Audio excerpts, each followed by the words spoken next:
চলুন ম্যাডাম, আপনাকে পৌঁছে দিই। শুনুন মিস্টার আগুন, আপনি একটা কথা পরিষ্কার করে বলুন তো, আপনি আমার কাছে কি চান? কি চাইবো আপনার কাছে? তাহলে সবসময় আমাকে পাহারা দেন কেন? আপনি তো একটা ভয়ঙ্কর লোক, কোনো কিছু চেয়ে বসলে তো আপনাকে আমি ঠেকাতে পারবো না। কি চাইবো আপনার কাছে? কি চাইতে পারি বলে আপনার সন্দেহ হয়? কত কিছুই তো চাইতে পারেন, দেখা গেল আমাকেই চেয়ে বসলেন।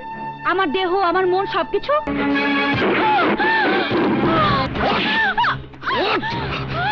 মাপটা আমার কাছে, মাপটা। সরি বল বলছি।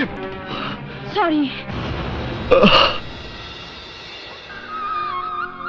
আমিও আপনার কাছে মাপ চাইছি ম্যাডাম। আমাকে আমাকে আপনি মাফ করে দিন। আমি রাগের মাথায় আপনার গায়ে হাত তুলেছি, দয়া করে আপনি আমাকে মাফ করে দিন। আমি আপনাকে সবসময় পাহারা দিই, এটা সত্য। আমার লোকজনও দূর থেকে আপনাকে চোখে চোখে রাখে, যাতে কেউ আপনার কোনো ক্ষতি করতে না পারে। এটা আমারই নির্দেশ। কারণ একদিন আপনি আমার অনেক বড় উপকার করেছিলেন।